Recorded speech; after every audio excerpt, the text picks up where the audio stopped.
Hello, everyone, and welcome to the SAG-AFTRA podcast. I'm Duncan Crabtree-Ireland, National Executive Director and Chief Negotiator of SAG-AFTRA. On today's episode, we continue our conversation with newly elected SAG-AFTRA President Sean Astin. If you haven't listened to part one, I encourage you to go back and listen to that first, but here is the second half of our talk.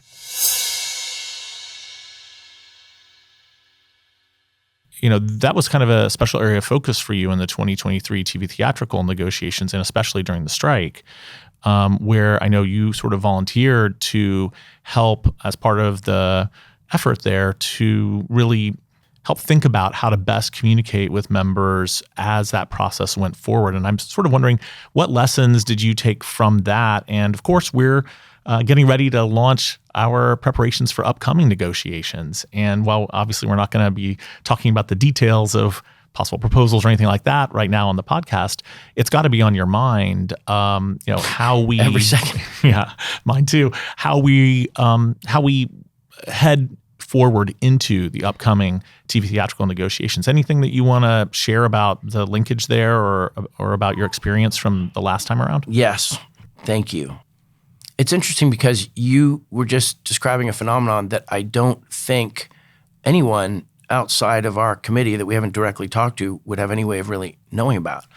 And that was we realized that we had a responsibility to, and we had to react to members' awareness of what was going on, particularly in the middle of a strike.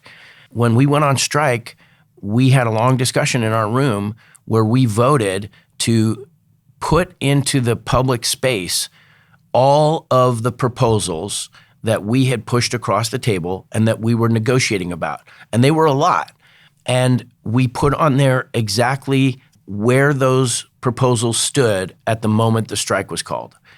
And then I was part of a team, a kind of little tiger team that spent 3 days trying to decide how much information about certain things was both prudent in terms of how we're doing our negotiation. You don't want to do something communicating to your members that would then compromise your ability to have a strong position, but also to make it so that people could understand what we were talking about. And my disposition and yours and most of us is to appreciate that things go better when people have more access to information rather than less. So then I was part of a group that was trying to decide how much information do we put out now, and we ended up presenting options to the bigger negotiating committee that recommended less fulsome communication, meaning instead of narrating what our internal emotional process was, or really reading out exactly what we thought strategically might be going on and kind of guessing at things that we don't know for sure. And instead, we put out things that were like, this is what's going on, tomorrow we're going to this, and something like that. So really just kind of nuts and bolts stuff.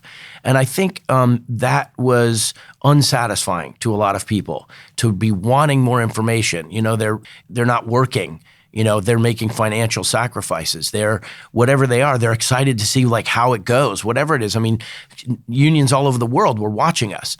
So everyone all over the world was watching. I mean, that's one of the challenges, right? Is how do you communicate with 160,000 plus members and give them the kind of insight that they want and understandably deserve to have without giving away strategic thoughts to the other side of the table, because we are in a battle in that moment. We're in a battle with very powerful corporate forces on the other side. And so this is the challenge. Well, and so I think the solution to that problem is created well before you get into the negotiations. To the extent that people really understand what's going on and they really understand the stakes of it, and they can communicate it to their friends and family so that journalists can communicate about it, that's a process to get up to speed. It's certainly a process for us in the negotiating committee. So we now have, ladies and gentlemen, here is my pitch. Are you ready? We're so ready. So ready. We're a democratically designed organization. That democracy doesn't work as well as it should a lot of the time. Part of the reason is there maybe isn't an appetite from the membership to figure out how to engage with it. Some of it is that design, while it was useful or working in a certain way or designed to work in a certain way, may not be working as well in that way anymore. And like that, fixing that is, reacting to that, responding to that is part of the problem. We just had an election process. I was just elected. And then we just had our convention. We just spent basically 4 days with 400 plus people coming into a space, studying resolutions that members had put forward, listening to speeches, voting for our vice presidents, doing all this stuff where it takes energy and people at the end of it, I think on this one, were really happy and tired. It's exhausting to have that level of concentration and focus. Okay, that's finished. What's coming up next? Something that most people don't know. It's got a fancy, funny little name, W&Ws. It's not a drink. Sounds delicious, though. I know. I tell you, maybe we should develop a drink. That'd be W&Ws stands for wages and working conditions, and that is a phrase that has existed throughout labor history. I read a few books early this year before I even thought I would be running for president on the labor history of the country, and it is fascinating to see ways in which our entertainment work and this 21st century moment we're in has no relationship to a lot of the stuff that's gone on in the past. But it's shocking how much we do have in common. And wages and working conditions is something that throughout history has been very, very difficult to create the space with employers where they go into agreement that it's in their interest to sit with labor and try and figure out, hey, our people are getting killed with this machine. You've got to make this machine more safer. Our people are getting sick and we need a better healthcare system, whatever. So for us, SAG-AFTRA wages and working conditions are meetings where members who work the contract, in this case, most of our working, SAG-AFTRA members who are actor performers or stunt performers or background actors or, like that, they can come to the meeting and participate in a tradition which says, I had an experience that was so painful that I want to do something about it. I see something going on that seems so wrong that somebody's got to fix it. Sexual harassment in the workplace was one that was just cut right through the BS. Obviously, artificial intelligence will be a subject that is well represented in these things. So will casting be, so will healthcare and pension stuff. But there's a million other things. Stunt people, they have physical risk that's deserving of special consideration. And sometimes the system doesn't know to look at it. Or you can see that a stunt person got hurt and be like, man, that really sucks. I'm so sorry that happened. It's like, yeah, well, it didn't have to happen if these other things were acknowledged and sort of accommodated for. And then what we do in those moments is we hear those stories, those experiences, those phenomena. People get paid late regularly, and the punishment to the companies for paying them late is nothing. So they just build it into the cost of doing business, and they're actually, they probably have interest that's accruing on the money that they haven't paid late that, we should get. You're going to get interest on the money for not paying me late? I should get that interest. So those kinds of things. And in those meetings, we develop proposals. And those proposals are the ideas for fixing it. And then once all those proposals are put forward, there's a plenary. Plenary is a word that means we have a session where we prioritize it. And then once that's done, all the different locals send the ones that have passed their plenaries to the national plenary, to the TV theatrical plenary. And that's it. That's how we do it. That's it. That's your union.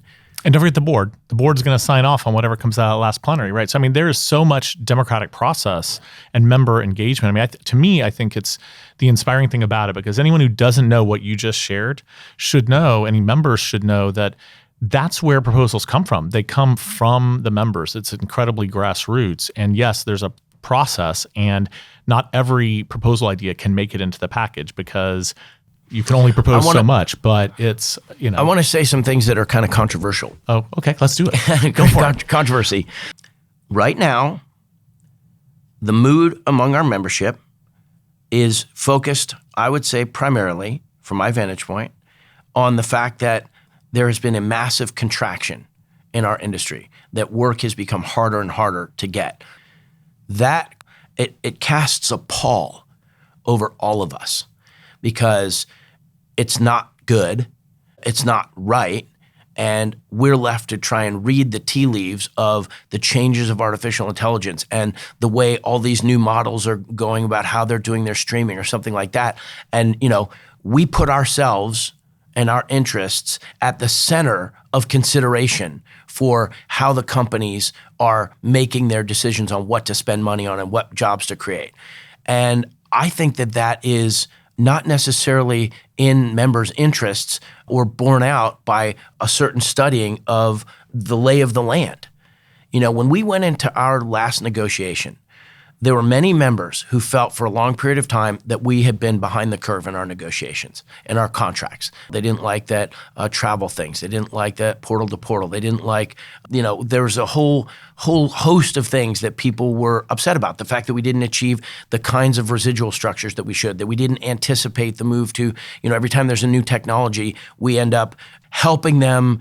The companies, they're like, well, this is an untried thing. You've got to help us establish the business. And then the business goes through the roof and we're with the same conditions that we had before that. So the level of appetite that the membership had, the mood of the membership going into that negotiation was primed to demand that we get whatever those deficits were accommodated for. And our proposal package, was illustrative of that. It was a massive package So which was as a chief negotiator, I was personally so grateful that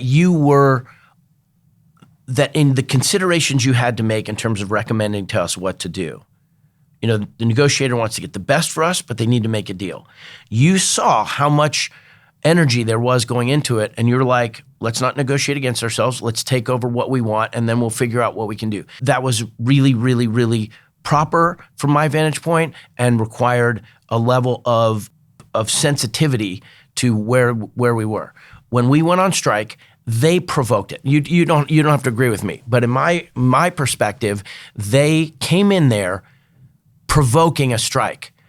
When we went on strike, I think they were perfectly happy because they could clear a bunch of stuff off of their roles, things that were in development that they didn't want to pay for anymore, staff that they didn't want to pay for anymore, and they were fine. I don't think it hurt them one lick. We would look at what are they losing versus what are we losing day by day? And you're like, they're losing so much. Like, no, it's not. They're not losing that much. So now we're in a different moment. We're in a moment where the membership, I think, is feeling like, oh, wow. And what I want to say is we have more leverage and power right now than we did before the last election. And I say that because I've been watching the trends of equity investments that they've been doing about there's so many little things. I think they want to make a deal. I think they want to come into this, and I think they want to make a deal. And I think our members want to go into this next negotiation, and they want to make a deal. And I think the responsible thing is to go in and make a deal. But what I don't want to have happen is the sadness of our people or the frustration of our people who need to work and their thought that we are the piece of business in the massive corporation's financial cycle that's going to determine whether or not we're going to continue to have jobs going forward. I want to make sure that whatever there is to get in terms of recognizing our worth and what's fair and right and actually necessary for the survival of our craft, looking down the barrel of artificial intelligence, and we're going to get what's right. That's it. I'm not going to preside over a negotiation where we don't get what's right. So we don't have to talk strike. I don't think we need to. What I really want is for our members to pay attention right now to these W&Ws. I want them to show up, even if they don't get to talk because there's too many people. I want them to watch a background artist talk about what happens in their experience.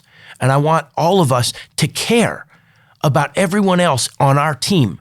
And when we do that, we'll be able to knock them over with a feather and get exactly what we want. And the upswing that I'm feeling is starting with this contraction. My brother, I just talked to him today. He just booked 7 out of 9 episodes on a show, and he's going to work. And we just had a $750 million tax incentive in this state of California, and 250 of them have qualified for it, and they're going to work. We've heard bits of information coming out of the federal government that they'd be willing to consider the long sought after, desperately needed federal tax incentive that would allow us to compete with our Canadian brothers. And wouldn't that be amazing? Let's see that happen. Yeah, I mean, it's so long overdue, and it seems to me that my job as the president of this union is to narrow my scope and figure out how do I protect our members in their life and their work. I love Canada. I love working in Canada. I love the Canadian crews, but what I love even more is that our government might realize that this industry has to be protected. We protect lots of industries.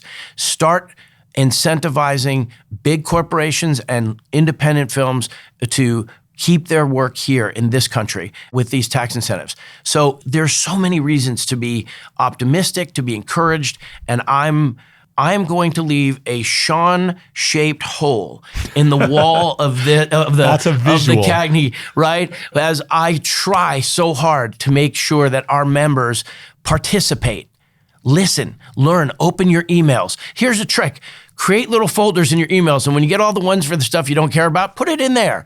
I mean, I agree with so much of what you just said, Sean, about the negotiations. But I think one thing that I would emphasize also is after the last negotiations, actually right after the Teamsters and IA got theirs done, the former CEO of one of the studios publicly said, the reason for this, slow resumption of production is because of these union contracts that are outrageous.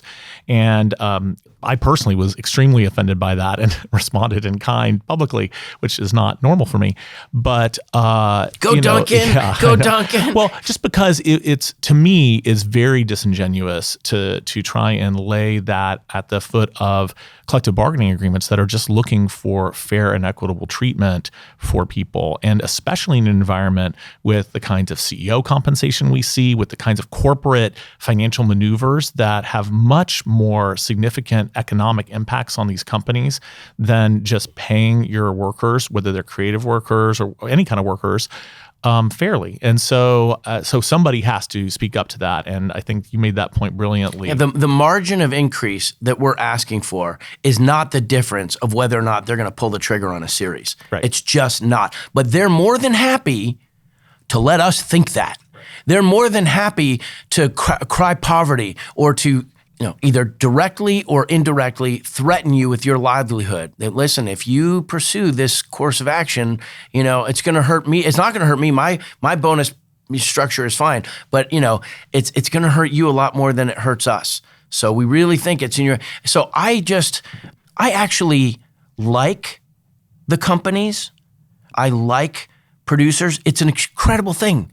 I'm always shocked how any movie ever gets funded or any TV show ever gets on the air, gets into a streaming thing. There's a million of them, but somehow it always seems like, things are you're pitching and they get canceled and they don't get picked up and whatever. So the skill and talent it takes for creative executives to identify something that they think people are going to want to see, something that they're really going to want to see, and develop it. The risks that senior business executives take when they're making a move to acquire this entity or, put this franchise in play or whatever. Like, I have absolute respect for that.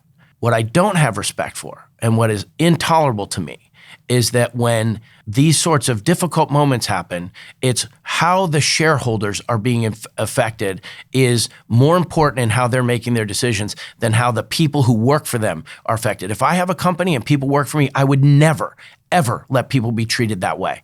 Never. If I couldn't afford to protect them, I wouldn't hire them because I wouldn't want to feel badly.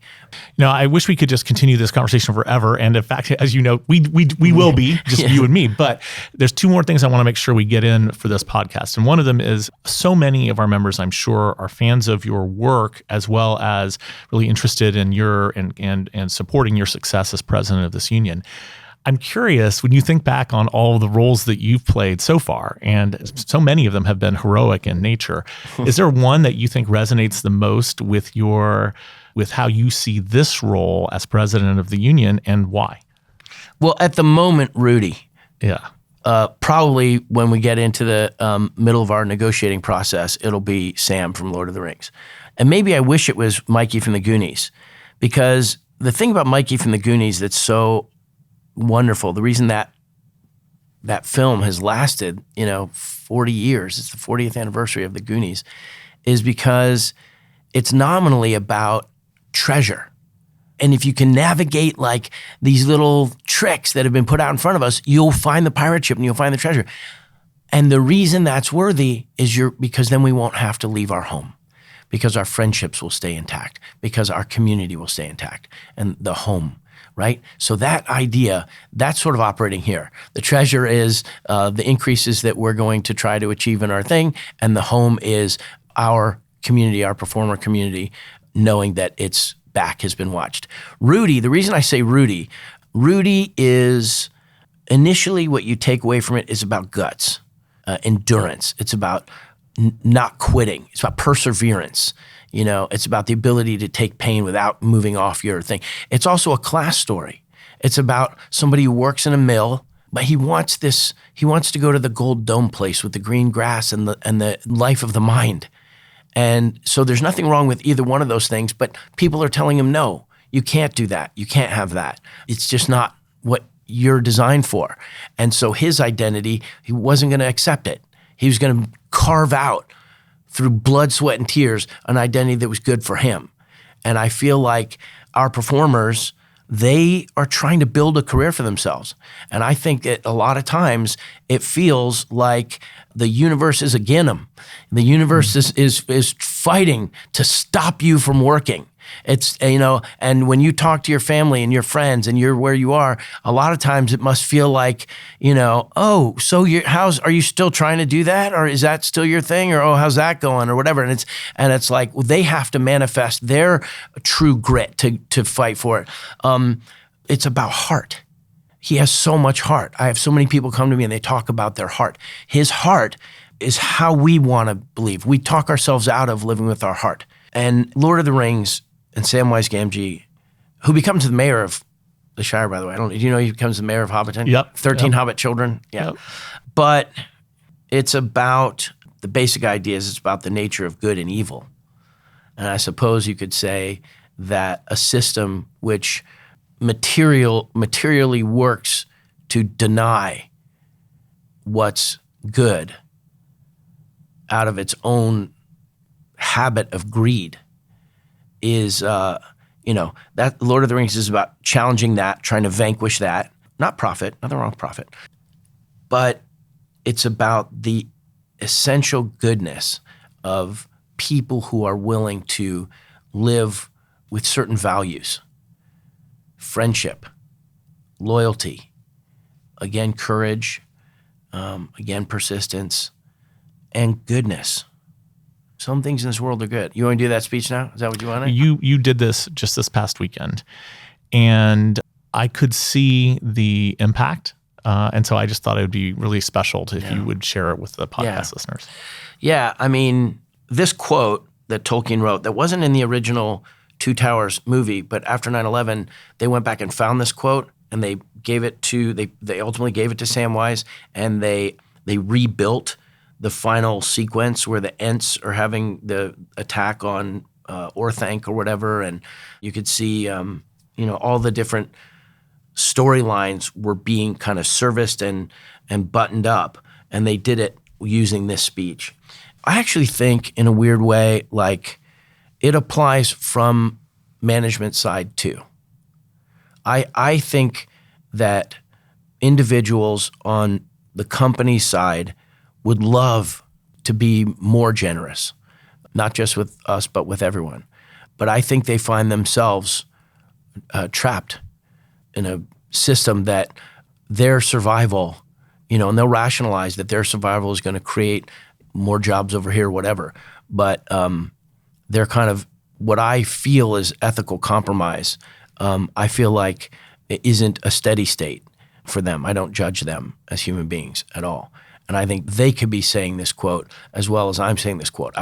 For years, I actually was really hesitant to do this quote because I thought, I don't want to cheapen the literary gift that Tolkien gave the world or the gift of all of our work, of Nyla's costumes and Andrew Lesney's cinematography and Bob Anderson, the legendary swordsmith who coached us on swords, and Richard Taylor, who did all the special effects, and like we all worked so hard. And so if you take this speech and you use it to support a political candidate or use it to support, some other hot button issue, it will resonate a lot. I just think you have to be, it's my responsibility to be careful about that.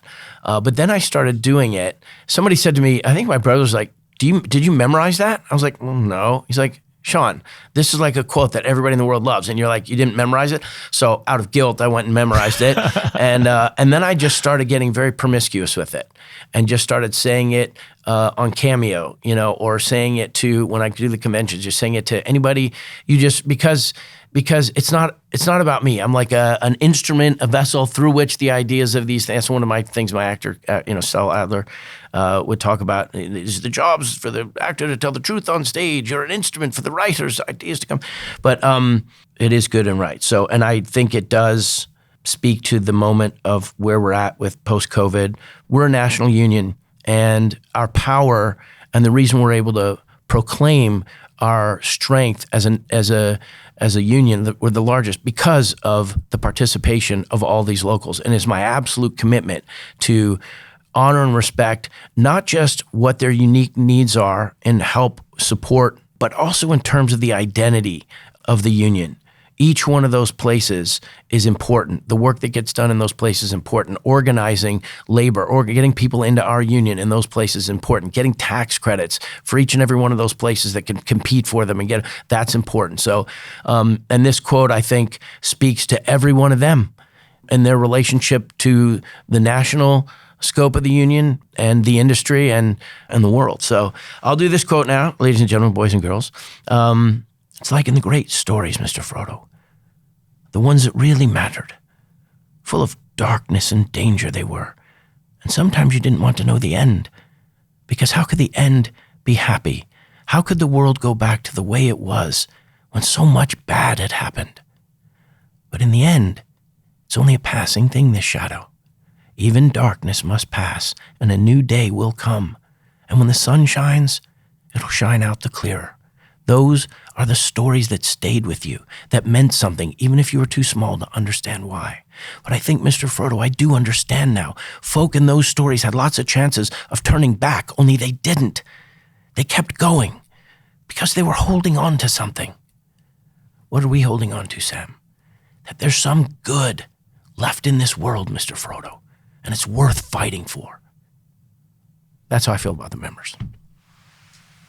Sean Astin, thank you for being here on the SAG-AFTRA podcast. I don't think there's anything that I can say to close this out besides that's wow. So thank you for being here. And I'm sure we'll be talking again soon. And to all of our listeners, we'll catch you on the next SAG-AFTRA podcast. Duncan, aside from doing this job of hosting this podcast, thank you for everything you do for this union. I guarantee you that most people have no idea how much intelligence and work and dedication and passion that you put into it. But I know it and I appreciate it. And a lot of us know it and appreciate it. But I think it's important for your listeners to know that that's how the president of the union feels about its national executive director and chief negotiator. Yeah. The SAG-AFTRA podcast is produced and edited by Aaron Goddard and John Small. Supervising producers are Pamela Greenwald, Shira Reich, and Michael McNulty, with production and marketing support from Damon Romine, Jalika Conte, Delaney Howard, Brianna Wilson, Margot Giordano, May Wong, Raymond Hernandez, Leah Curtis, Joe Mulgado, and Maria Cabezas. The podcast is hosted by yours truly, Duncan Crabtree Ireland.